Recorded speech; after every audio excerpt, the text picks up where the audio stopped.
The world did not end with a whisper. It ended because it had become too loud. In the centuries following the expulsion from Eden, humanity had not merely multiplied, it had drifted into a profound, jagged rebellion. The earth, once a garden of rhythmic peace, was now a theatre of shadows. The biblical record describes it with a haunting simplicity. The earth was corrupt in God's sight and was full of violence. This wasn't just petty crime. It was a systemic, atmospheric depravity. Ancient traditions speak of the Nephilim titans of renown and terror, and a civilization that had mastered the arts of war and metallurgy, but lost the art of the soul. In the center of this chaos stood Noah. He was a man of the 10th generation, a descendant of Seth, carrying the weight of 500 years of life. While the world around him sprinted towards self-destruction, Noah walked with God. This wasn't a casual stroll. It was a countercultural marathon. He was a man of quiet rhythms in a world of frantic noise. Then came the word. It wasn't a suggestion. It was a divine lament. God looked upon the masterpiece of his creation and felt a grief that reached into the foundations of eternity. I would wipe from the face of the earth the human race I have created, the voice declared. But in that dark decree, there was a tether of hope. Make yourself an ark of cypress wood.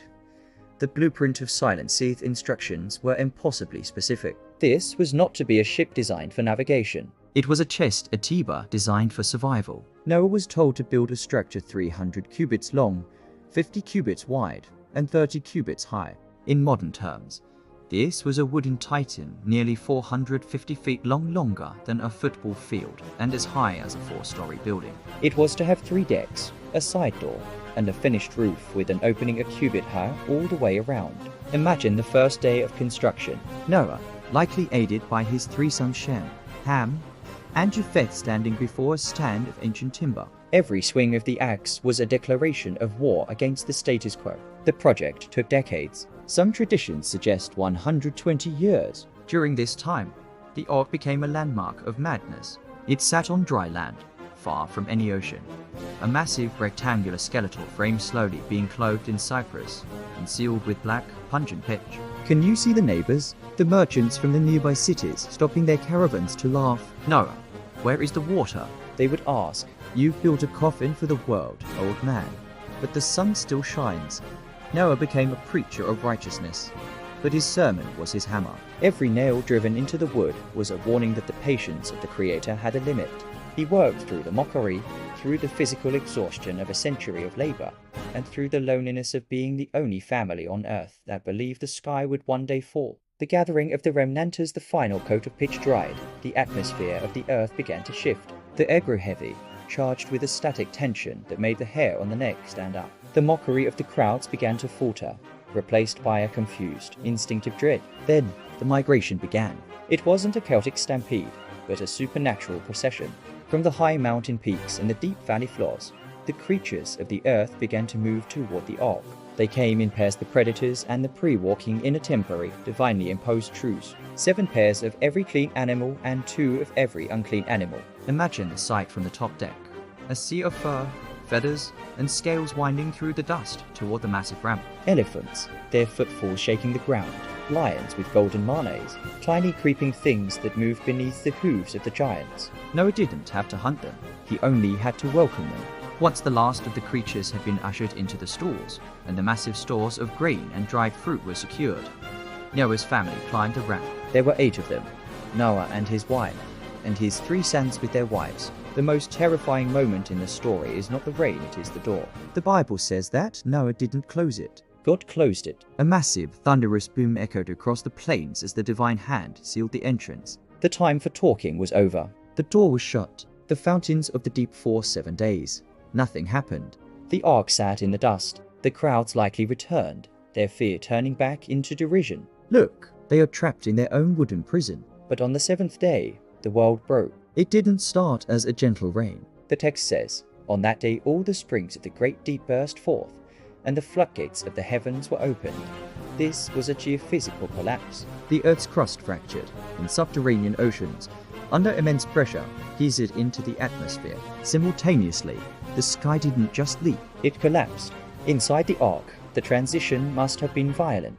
The massive structure, which had sat immobile for a century, began to groan. Then, with a sickening lurch, it lifted. The water had arrived. Outside, the scene was one of unimaginable horror. The cities of the antediluvian world, built with pride and violence, were obliterated in hours. People climbed to the rooftops, then to the hills, then to the highest mountain peaks, watching as the relentless grey tide rose to meet them.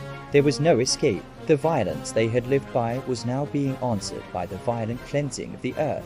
For 40 days and 40 nights, the assault continued. The Ark was tossed like a cork on a global ocean. Inside, it was a world of flickering lamps and the constant, deafening roar of the storm against the roof, the smell of wet fur and hay, the cries of startled animals, and the heavy silence of a people who knew that everyone they had ever known, the neighbors, the mockers, the extended kin, were gone. Noah was no longer just a builder. He was the curator of the planet's future. The grey Sabbath eventually. The rain stopped, but the ordeal had only just begun. The Ark drifted.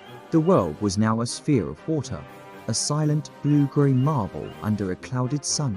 The mountains were covered by 20 feet of water.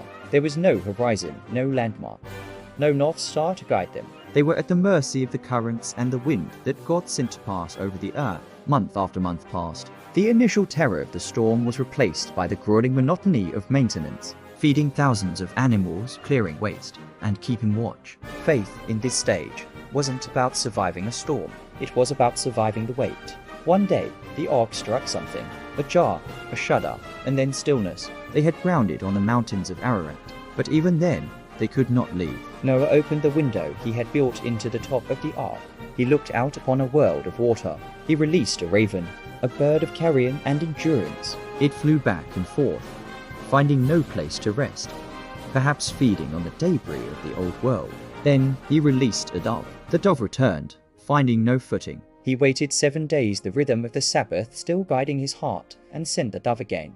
This time, the bird returned in the evening. In its beak was a freshly plucked olive leaf. That small green leaf was the most beautiful thing Noah had ever seen. It was proof the judgment was receding. Life was winning. The earth was breathing again. The altar and the bow and the ground finally dried.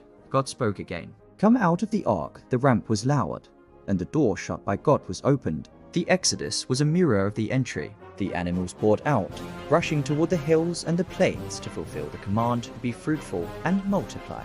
Noah stepped onto the mud-caked earth. The world felt thin and quiet. The air was crisp, scrubbed clean of the ancient corruption.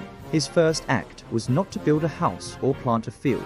It was to build an altar. He offered a sacrifice of thanks, a recognition that their survival was not due to the strength of the cypress wood, but to the grace of the architect. God responded with a promise. He smelled the pleasing aroma of the sacrifice and made a covenant with the earth. He promised never again to destroy all living creatures with a flood. Then he placed a sign in the retreating storm clouds. The cachet, the warrior's bow, but this bow was pointed upward, away from the earth, unstrung and hanging in the sky. It was the rainbow. It was a visual contract written in light and water, a reminder that while man might fail, God would remember his mercy. The legacy of the Ark story of Noah is often sanitized into a nursery rhyme, but its reality is far grittier and more profound. It is a story of radical obedience in the face of total isolation. It reminds us that faith is a long game. Noah spent over a century on a project that made no sense to his culture. Judgment is real, but grace is a choice. The door was open for 120 years before it was shut. The remnant matters. God is willing to save the world through a single family that chooses to walk with him. Noah lived another 350 years after the flood. Watching his grandchildren spread across the earth, he saw the world begin to fill with noise once again. But every time the clouds gathered and a storm threatened to overwhelm the horizon, he could look up and see that colorful arc in the sky, a reminder that the architect of the ark is also the keeper of the promise.